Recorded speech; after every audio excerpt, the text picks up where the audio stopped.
Hello again, dearest friends.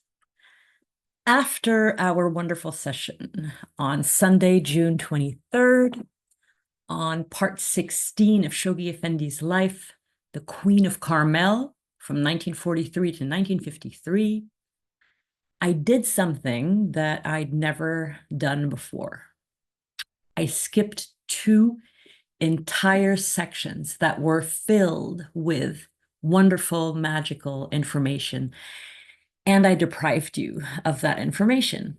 And this week I received emails, wonderful emails from gardeners, passionate, avid, ardent gardeners, wanting to hear about all these flowers and shrubs and trees and garden ornaments that I had not spoken about. So the Baha'is of Clearwater, Florida and Immersive Ocean are presenting to you part 16, Addendum, The Gardens of Shoghi Effendi. These will cover the last two sections of part 16, section 13, The Gardens of the Shrine of the Bab, and section 14, Shoghi Effendi's love of garden and flowers. And with that said, as gardeners say, let's dig in.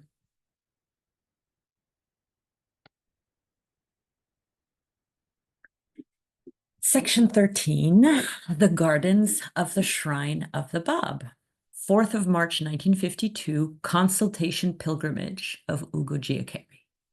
As we saw in, I think, part 15, Ugo Giaccari and his wife came on a long pilgrimage during which Shoghi Effendi consulted at length with him on the Shrine of the Bab and extending the gardens around the Shrine of the Bab and the gardens around the shrine at Bahji and other architectural plans he had in mind. And the Guardian told Ugo Giaccari, I have asked you to come here to consult with you on these matters, and I shall want you to secure estimates of costs for such projects.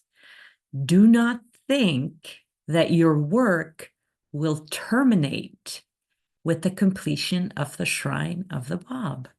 Well, this was music to Ugo Giaccari's ears. He was so happy at the idea, at the prospect of serving the Guardian of the faith for a long time to come. And it was a moment of great happiness for him.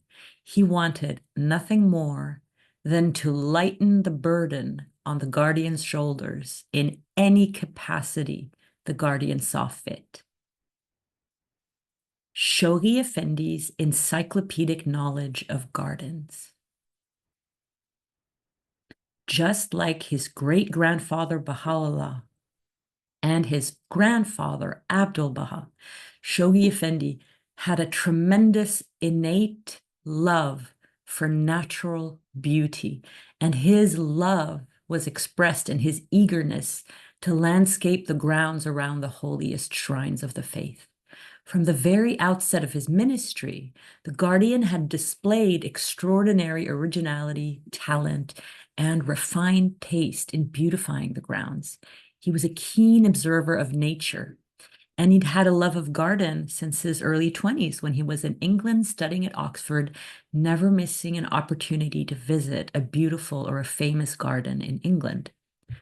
Ugo Giaccari became astonished with the Guardian's encyclopedic knowledge of trees, bushes, plants, flowers, cacti, which combined with the Guardian's inborn practical sense and everything he had learned from the Arab gardeners who'd been working the mountain of Mount Carmel and the grounds at Bahji for decades, made him, in Ugo Giaccari's opinion, the most outstanding landscaper in all of Israel.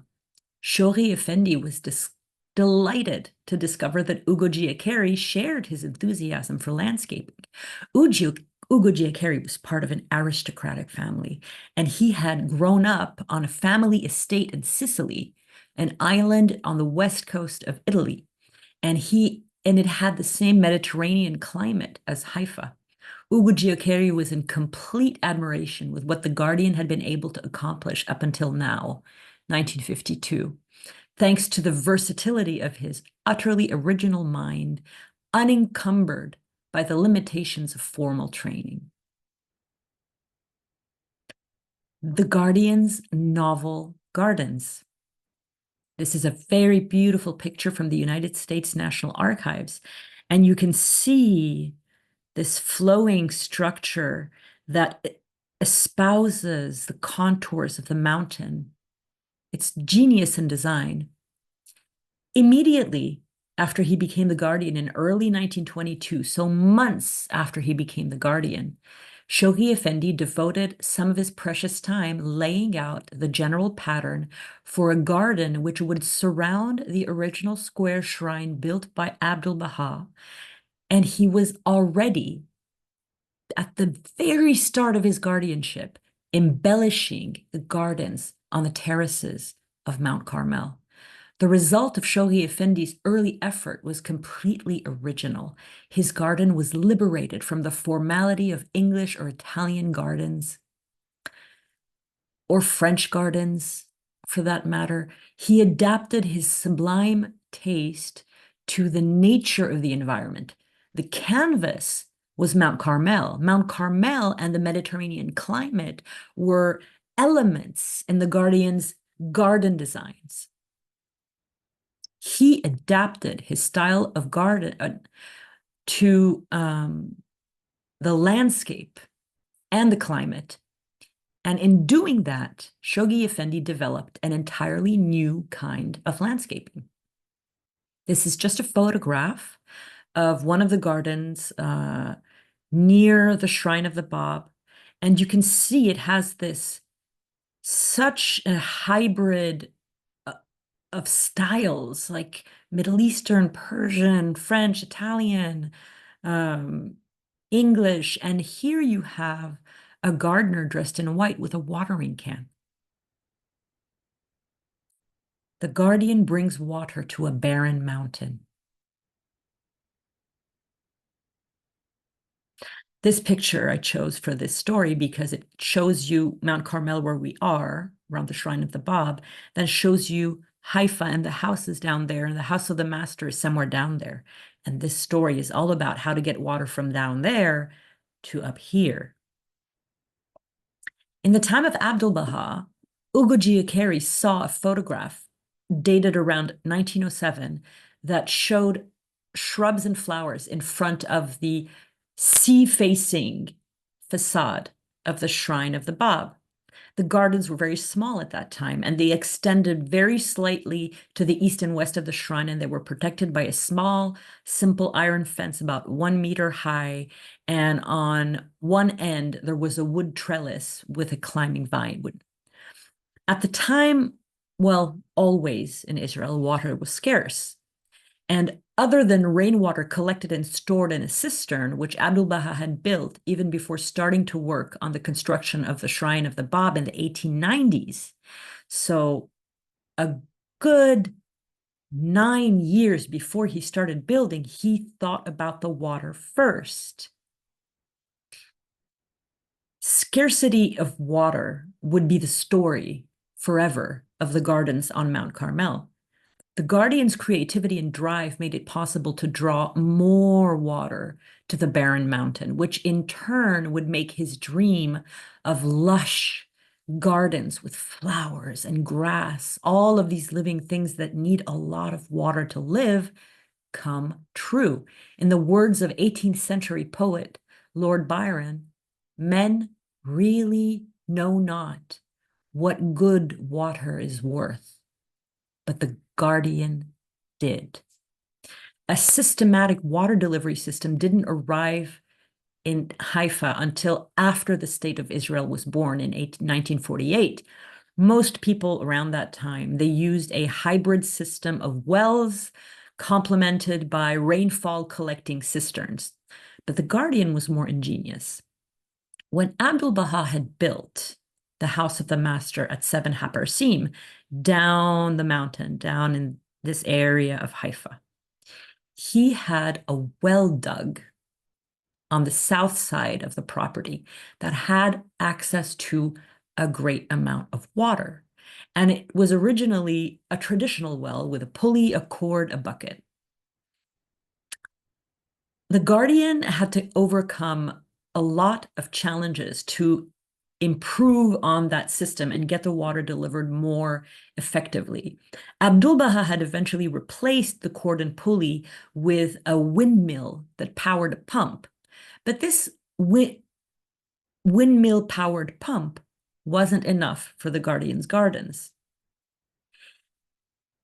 There were two problems with the well at the master's house. The first was the distance, how far it was from the Shrine of the Bab.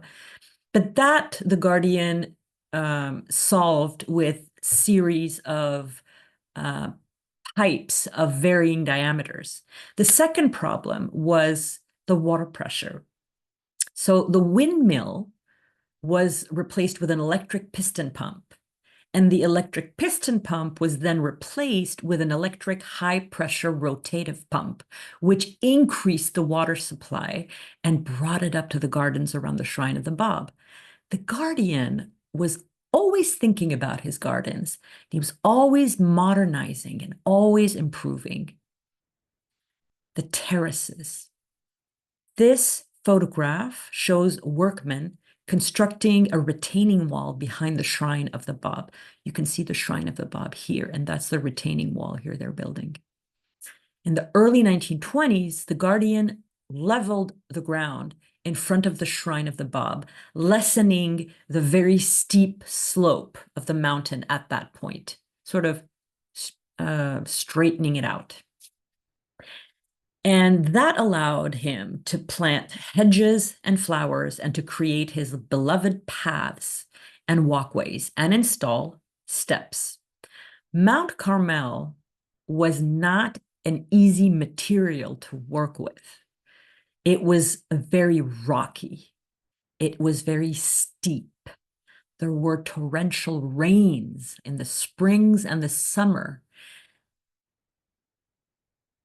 In spring, winter, the mountain got eroded every year, and it threatened to wipe out anything living other than very well-rooted trees.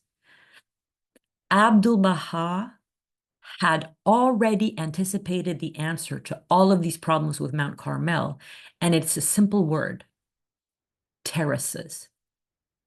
Terraces were the ideal solution because they compensated for the steepness of Mount Carmel by providing basins that would retain the soils during those torrential rains. And they provided level ground on which to plant flowers and shrubs, ensuring they wouldn't be washed away because the ground was flat and not steep.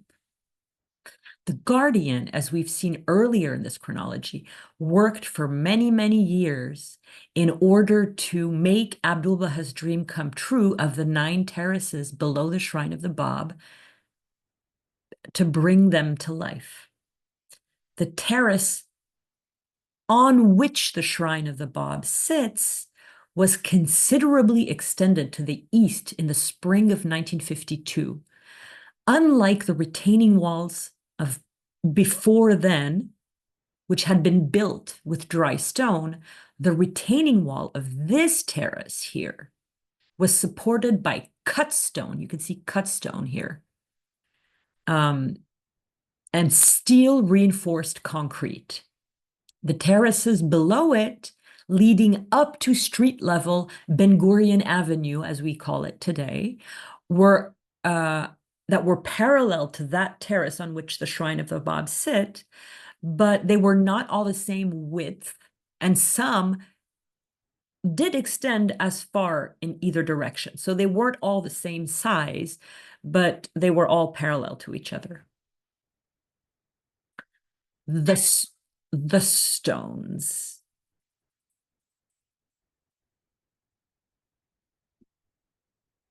This is just a picture of rubble for construction, because that's what I'm going to be talking about, rubble.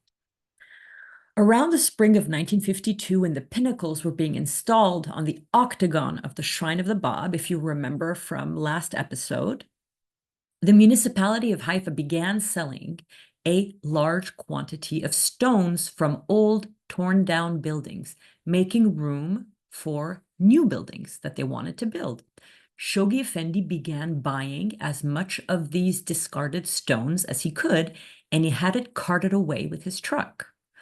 The guardian was very anxious to extend the garden on the terrace of the Shrine of the Bab at least a year before the superstructure was complete, for a very phenomenal reason that is particular to Shoghi Effendi, because he wanted a garden to grow for an entire 12 months on the extended terrace by the time the superstructure was finished, so it would look like the garden had already been there.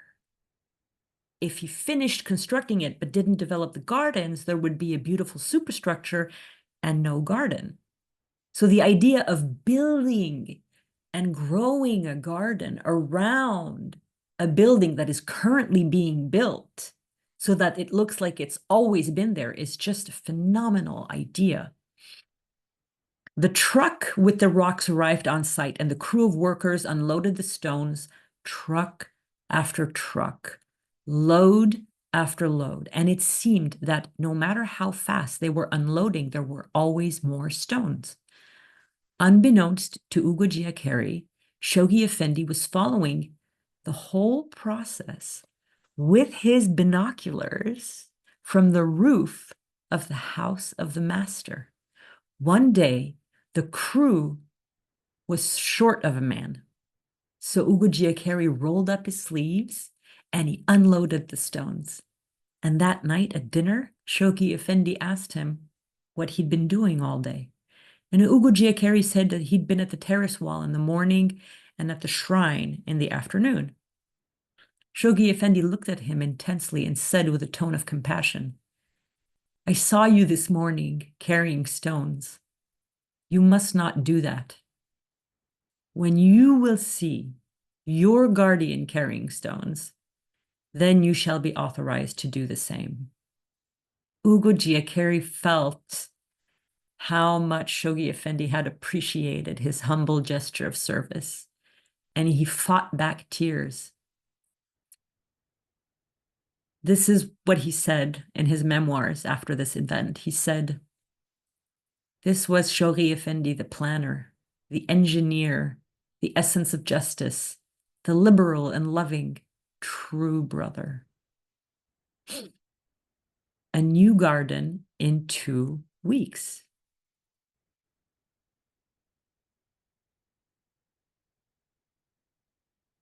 Okay, sorry, I'm lost. This is a beautiful photo from the United States National Baha'i Archives, taken from the roof of the Shrine of the Bab. By the time Shoghi Effendi had finished building a huge wall and filled a great pit in the ground with all the stones he'd bought from the municipality of Haifa, he began planting trees, hedges, flowers, and grass.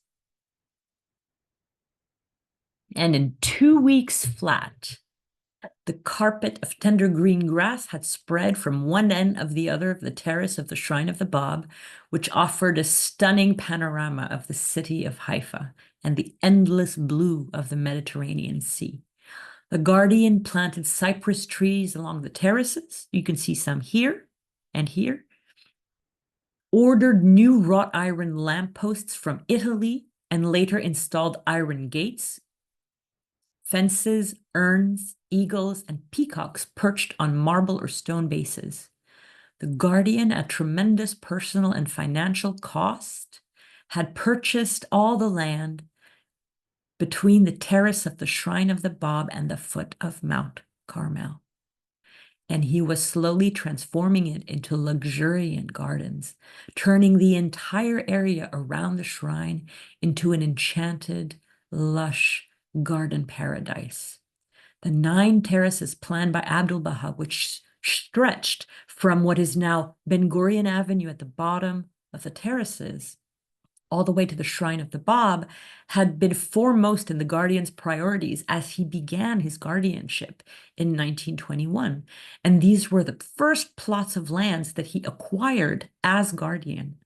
Shoghi Effendi, whose single-handed and overburdened efforts alone managed to make Abdul Baha's dreams a reality, often repeated that upon these 9 terraces, the, quote, bare feet of the pilgrim kings of the world would tread the hallowed ground to reach and circumambulate the shrine of the Bab in adoration.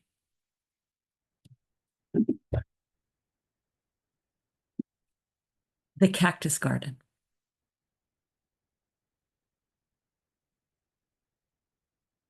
The beautiful cactus garden near the shrine of the Bab. One of the Guardian's most original ideas for gardens was cacti gardens, which you can also find in front of the mansion of Bahji. This cactus garden, as well as the one in Bahji, they're tropical oases. The Guardian absolutely loved them.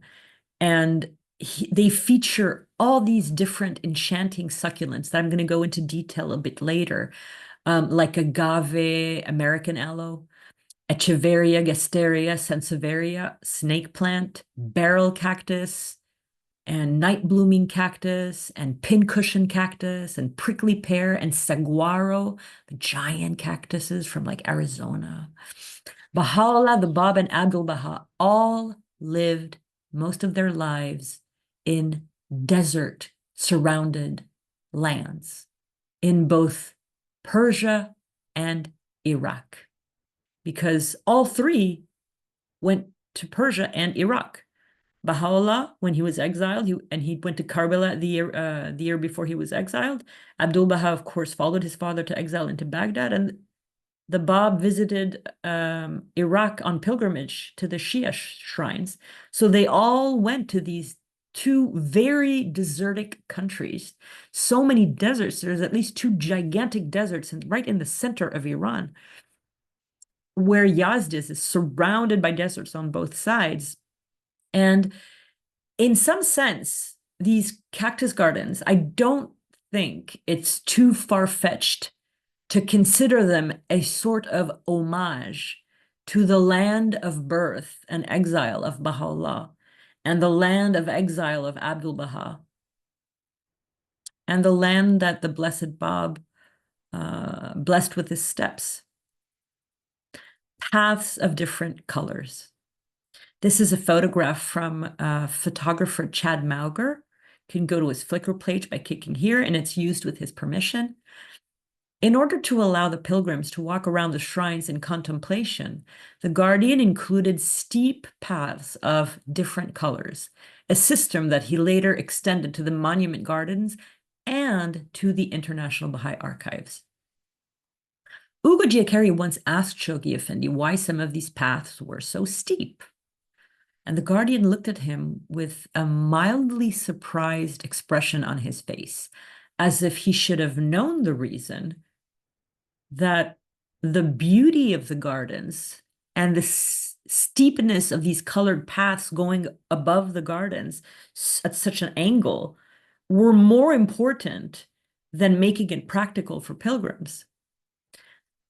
The Guardian primed the gardens over everything, and they had to look extremely beautiful, and beauty always primed over practicality for the Guardian.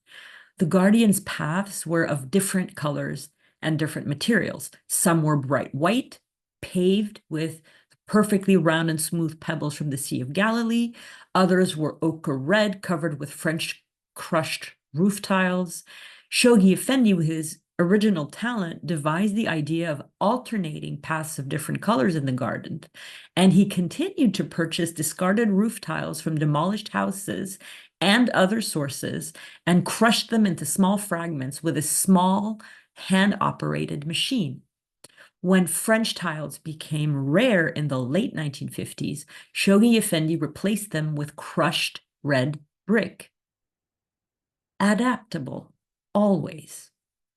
I'm going to show you a sort of variety of the Guardian's ornaments, decorative ornaments.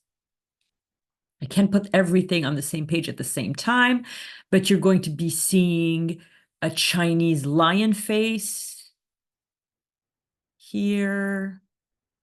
You see urns and pots. This is a bronze urn. You have peacocks made out of metal. You have eagles made out of stone and bronze. Some are gilded, some are not. I have a stone fountain as well. These are some of the things the Guardian loved the most. I'm going to leave it like this. And they are really one of the most outstanding features of Shoghi Effendi's gardens were these large number of decorative elements, from animals to urns to fountains. This is even a sundial here. Some were made out of pewter or lead alloy. Some were from Italy, and they were carved. There were peacocks or eagles. Sometimes they were tulips that were carved out of stone. All these ornaments are fine works of art that are graceful and elegant and all different in style, Chinese, Italian, French, and they add considerably to the charm of the gardens. Once Shoghi Effendi tasked Ugo Giaccheri to purchase pedestals, marble blocks, columns, and bird baths in Italy. The Guardian made sure that the valuable ornaments were securely fastened to their stone bases to discourage souvenir hunters who might have been wanting to take them home. Visitors or pilgrims would often ask Shoghi Effendi about the meaning of peacocks and eagles. Shoghi Effendi explained to these pilgrims that the peacock was a symbol of eternal life in poetry, Persian poetry, and he personally considered the eagle a symbol of victory.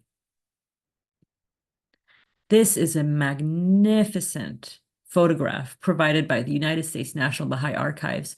You have this man here who's kneeling. His name is Oliver Stretton Powell, and he is measuring one of the stone eagles at the mansion of Bahji. You can see the mansion right here. And he is measuring it for the purpose of replicating it for the gardens around the Shrine of the Bab. Now, I did not know any of this. This was all told to me through email by my very good friend and prolific author of a trilogy on the Shrine of the Bab, Michael Day. Please read his books. They are luminous. 1952, the nurseries in Haifa and Bahji. This is another photograph of a gardener gardening watering the gardens around the Shrine of the Bab. In order to embellish the gardens in Haifa and Bahji, and to ensure a constant supply of trees and plants for the expansion of the gardens, Shoghi Effendi established a nursery in Haifa and a nursery in Bahji. In Haifa, the nursery was located on the grounds north and west of the Eastern Pilgrim House, the one that's near the Shrine of the Bab. And in Bahji, the nursery was located close to the main entrance to the inner garden of the mansion of Bahji. In both nurseries, if you had walked in, you would have seen hundreds of clay pots of different sizes and depths in which Shoghi Effendi's gardeners grew small trees, shrubs, and flowers and plants. They would either grow them from seeds or they would grow them from cuttings. And in these nurseries, the cypress yearlings stood upright like little waif-like plumes, waving in the breeze. They were so small and tiny. The trees grew slowly in the nursery, but as soon as they were transplanted into fertile soil, they would shoot up, growing in size and height every day. Shoghi Effendi often spoke to Ugo Giaccheri about his ceaseless efforts and the difficulties he had to overcome in order to obtain the plants, the trees, and the flowers for these nurseries. He had to search high and low to find them. In the early 1950s, after the formation of the State of Israel, it became possible to secure some of the trees Shoghi Effendi needed for his gardens, particularly the graceful, upright cypresses that he loved so much, which became ornamental landmarks of Baha'i properties in the Holy Land from governmental nurseries. Finally, in the 50s, he was able to find things locally. This is just a very beautiful photograph by Farzam Sabetian, who has an incredible website called Luminous Spot, where you're going to see pictures of all the holy shrines in Europe and in Israel like you've never seen before. The quality of the photography is astounding. And these are just a long line of gilded wrought iron lampposts that the Guardian absolutely, absolutely adored. Shoghi Effendi's love of gardens and flowers. Shoghi Effendi's groundbreaking piecemeal method for designing gardens. I made a little play on words here, and I did a piecemeal photograph. What do I mean by piecemeal? Shoghi Effendi, the way that he worked, how he accomplished his creative tasks, relying on his instinct and his intuition, being completely hands-on and very committed and passionate throughout the life of the project, whether it was a small garden or the superstructure of the Shrine of the Bab, have made every single thing he touched, came up with, created, built, not lose its modern edge, even after 6, 7, 8 decades. Shoghi Effendi visited the area on the shrines on Mount Carmel every day when he was in Haifa. He looked at the mountain, he observed the areas around the shrines with great attention, his creative mind suggesting developments and improvements. And that is how the Guardian developed the gardens by a piecemeal process. Piecemeal meaning piece by piece, day after day, week after week, month after month, year after year, decade after decade. Add a little more, add a little more. This piecemeal method reminds us of the way that Shoghi Effendi approved the final designs for the superstructure of the Shrine of the Bab and the International Baha'i Archives, removing this, adding this, a little more, a little less, higher, lower. It is important to understand how the Guardian's mind worked because he created every single institution that we now depend upon in our Baha'i life. And the way that his mind worked was a marvel. So it's just wonderful to spend time thinking about that. Shoghi Effendi actually rarely called on professional surveyors because he was a master surveyor himself. He had developed a very effective and a very simple technique that just required 2 things. First, he made notes of his observations, and then he made a drawing. So the drawing wasn't to scale, meaning 1 centimeter is exactly 1 meter, but it was very accurate and the proportions were perfect.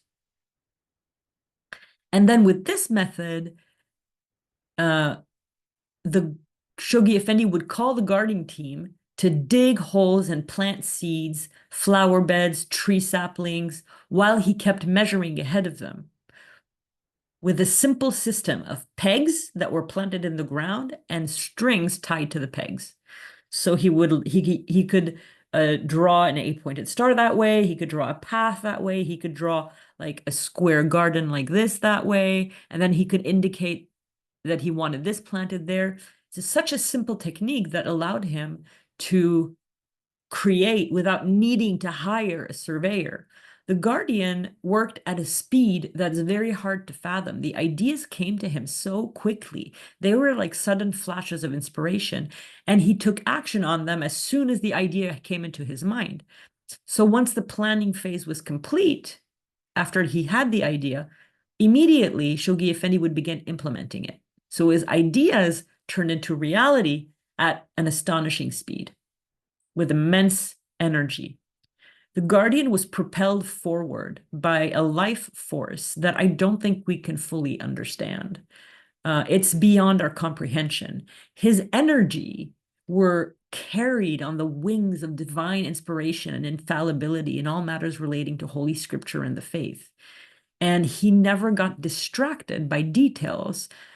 He implemented his plans all at once, in full. He was perfectly organized, and everything he did was done that he did himself was done perfectly and swiftly. Delays only happened when other people were involved. This is probably my favorite ornament. It's a stone eagle, the symbol of victory for Shoghi Effendi, and it also from Chad Mauger, professional photographer. So when it came time for Shoghi Effendi to purchase the ornaments for his ever developing, ever expanding gardens, he had never purchased stone eagles, Chinese lion faces, bird baths. He'd never, ever done this. So the first time the Guardian ever purchased ornaments, they were vases for the holy places, was during his brief stay in London in July 1940, when he was with Ruhiya Khanum and her father, William Sutherland Maxwell, as they were waiting for their ship to sail to South Africa in the middle of World War II, a month before the Nazis bombed London. That's when he bought his first ornaments. But after this first purchase for vases for the holy places, Shoghi Effendi developed an interest, and I would say really a passion for purchasing beautiful ornaments. And also, in parallel to that, he developed a passion for Greek-style vases. And throughout his life, whenever the Guardian came in contact with a new style of art he had not previously known, he always found a way to use that style of art and to beautify and glorify the holy places and gardens. This addendum talk is really about beauty. And the main title of Baha'u'llah is The Blessed Beauty. And that should tell us something very important about why the Guardian, when he was being attacked by covenant breakers and he was in the middle of World War II, why did he buy vases? The answer is that the beauty of the holy places, to many people, is a source of comfort that makes life livable, and it is the glory of our faith. All of this beauty is to glorify the Baha'i faith. And looking at it that way, it's kind of a fascinating topic to speak about. This is one of the Guardian's beloved fences leading to the gardens around the shrine of the Bab. Shoghi Effendi had a genius for improvisation and making use of everything that was at his disposal. He came home one day from the gardens and he shared his discoveries with Ruhiya Khanum. I've been all over the property, and I found 3 meters of fencing behind the old archives building, and there are 5 or 6 over in Bahji. And I can take from where the bougainvillea vine has grown up another 5 meters, and I will be able to put that fence in for my new part of the garden without buying anything or expending any extra money. These kinds of creative improvisations were not rare. They were a show of constant aspect of the Guardian's work in the gardens. He was constantly finding new ways to build more and spend less, to reuse what he had, to reuse and recycle, put to better use, rather than buy anew. I am a lover of flowers and gardens. I love this story so much. These are a bush of jasmine, the Guardian's favorite scent, on a path near the shrine of the Bab. Shoghi Effendi wrote a letter to an English firm of horticulturalists near Norwich, and he said, I am a lover of flowers and gardens. I am enclosing another £1 for any pictorial plant you may think suitable to my purpose. I think you're getting the point now that Shoghi Effendi was passionate about gardens whenever he traveled, he always seized the opportunity to visit a beautiful or famous garden, and he returned to the ones he loved the most year after year. Shoghi Effendi worked tirelessly during the first decade of his ministry to ensure that the beautiful flowers and plants he loved and admired on his trips to Europe could grow successfully in the Holy Land. As part of his ever-conscious desire to follow every single last wish of Abdu'l-Baha. Part of the guardianship, his ministry, was really moving the faith forward and propelling it around the world and advancing the cause of Baha'u'llah and the provisions of the will and testament of Abdu'l-Baha. But I think that there is an emotional component to Shoghi Effendi's agenda and his ministry, and that is there were a lot of things that Abdu'l-Baha said to him as he was growing up. Things like about the 9 terraces and about the flowers in the gardens. And these things became absolute necessities in the guardian's mind once he became the guardian. These also became priorities for him. One year, Shoghi Effendi ordered thousands of bulbs from the Netherlands. Another year, he ordered hundreds of rose bushes from France.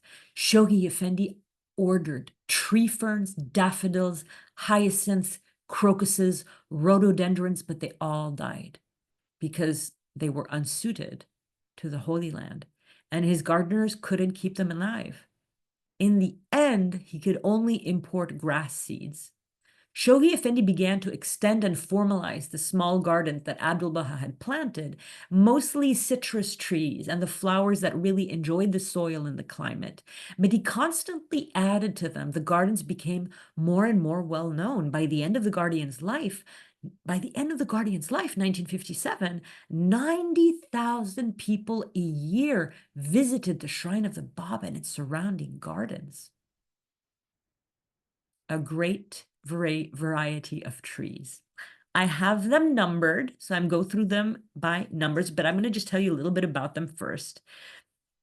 This photograph is very cool because you can see the variety, and that's what I want to showcase in this section, is that Shoghi Effendi used a wide variety of trees and bushes and shrubs and flowers that had different shapes. Some are flatter, some are tall, like cypresses. Some extend like a fountain, like palm trees. So when you look at this photograph carefully, you can see the harmony between the shapes of the different plants. So I had the help of a horticulturalist for this.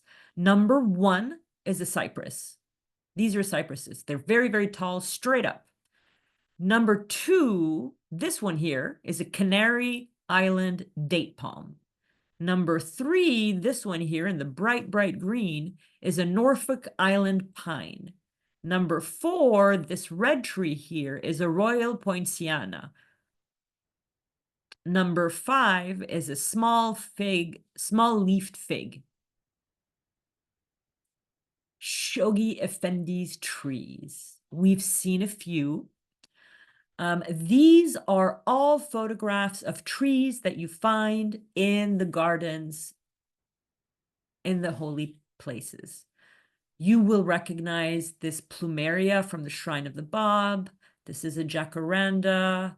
This is a flamboyant. These are cypresses, orange trees.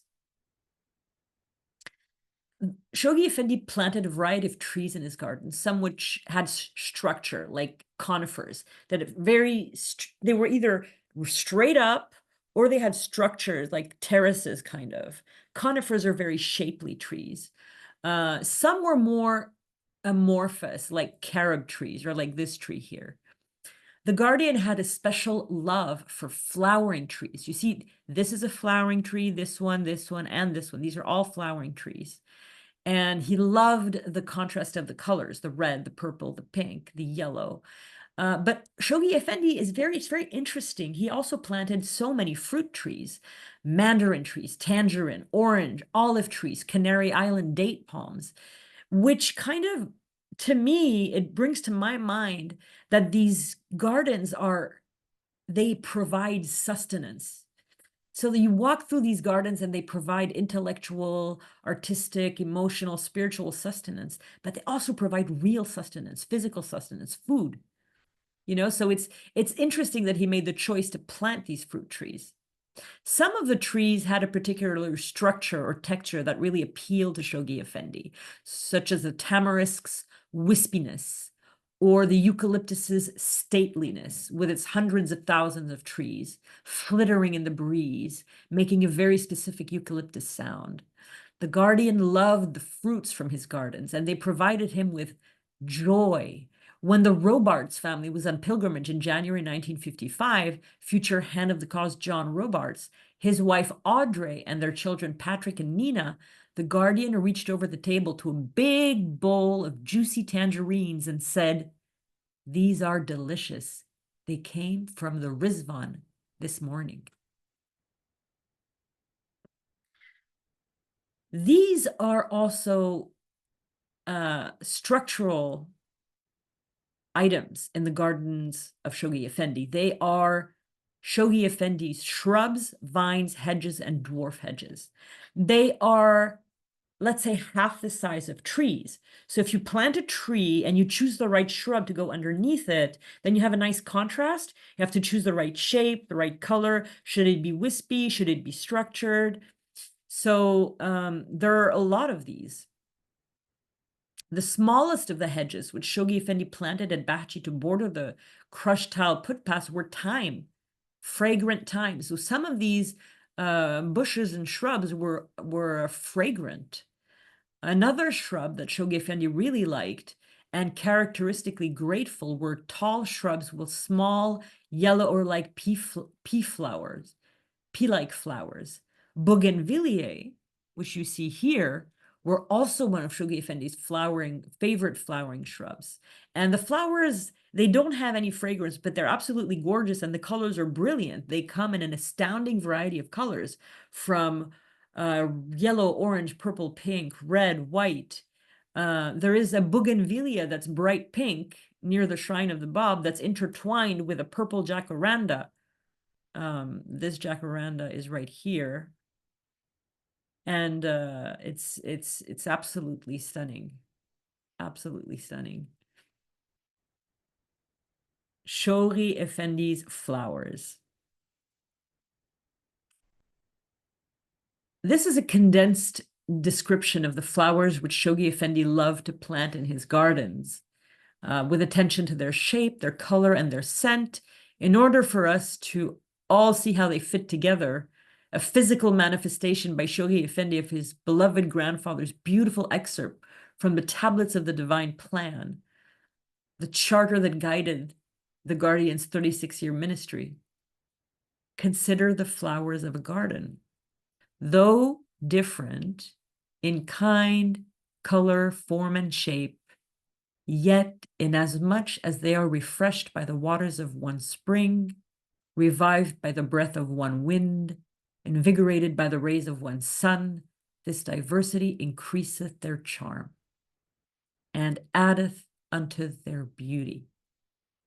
This excerpt goes on to say how ugly a garden would be with only one type of flower. So here are alphabetically the flowers that the guardian loved to plant. And if you want to know how I found all this information about plants and flowers and trees and shrubs and vines, it all came from Ugo Giaccheri's Shoghi Effendi Recollections. And I organized it and I just researched and I add a lot of information. So for all of you avid gardeners out there, these are some of Shoghi Effendi's favorite flowers. Azaleas that are evergreen shrubs and have very showy flowers, and they're pink, red, white, and purple. And this flowers smell good.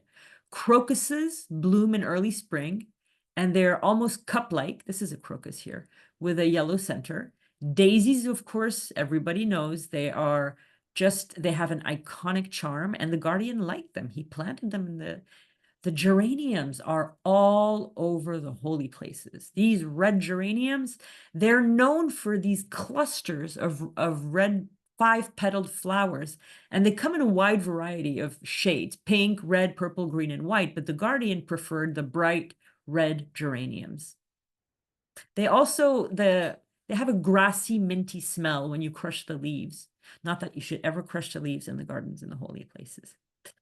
The Guardian also liked gladioli, these here.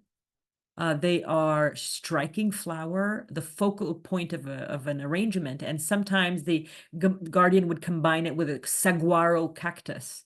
He had such an eye for the shape and the size and the width and the dimensionality of the shrubs versus the trees versus the vines versus the flowers versus the grass. Hibiscus flowers are lush. They are sort of the symbol of tropical flowers here. They're very large, showy tropical blossom, and they come in every single color. And they love warm climates, and they thrive in the Baha'i gardens. Irises, I don't know. Irises are some of the most distinctive flowers, with their upright petals called standards, and their 3 dropping petals called falls. And they come in a variety of shades of blue, purple, yellow, and white. Lupines, I think these are lupines here, are also sculptural. They're kind of like gladioli, but a little bit different. But you see the similarity. It's just the flowers are more tightly packed. Narcissus are beautiful. They're very well known for their delicate scent. They're usually white or yellow, and they're trumpet-shaped flowers. And ranunculus are exquisite flowers. They're my favorite. I love these. These are my favorite flowers. They almost resemble roses, but it's like their petals are finer than oh gosh, like 3 times finer than roses, and have so many petals. Absolutely beautiful. And now we have to come to, of course, the Guardian's roses. I went through the entire internet to find all these different types of roses, because they are emblematic of the Baha'i World Center, just like a tar of rose, where a drop is put on the threshold of the door to the shrine of the Bab and Bahchi every morning, and for 24 hours you walk by and you can smell roses. Roses are Persian, like the rose and the nightingale. You imagine Baha'u'llah in the Garden of Rizwan pacing at midnight, and the sound of the nightingales is so loud that no one can hear what he's saying unless they're standing right next to him. That love of the nightingale for the rose, which is from Middle Eastern Persian poetry, that is the story of faith. That is the story of our journey towards God. That's why roses are so important. That's why Persian pilgrims carried them on pots all the way from Iran or Iraq, all the way to the Holy Land to give to Baha'u'llah's gardeners. They're a symbol of love. And of course, it was Baha'u'llah's favorite flower.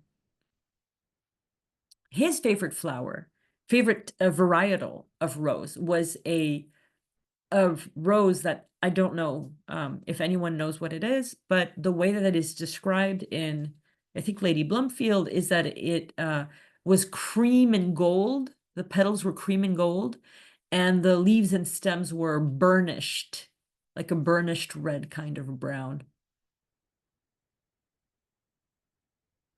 We're coming up to the end. This is Shoghi Effendi's grasses. And from left to right, the 3 grasses that Shoghi Effendi planted. This is agrostis, or bent grass. This is eragostis, or love grass. And this is ryegrass, or lolium.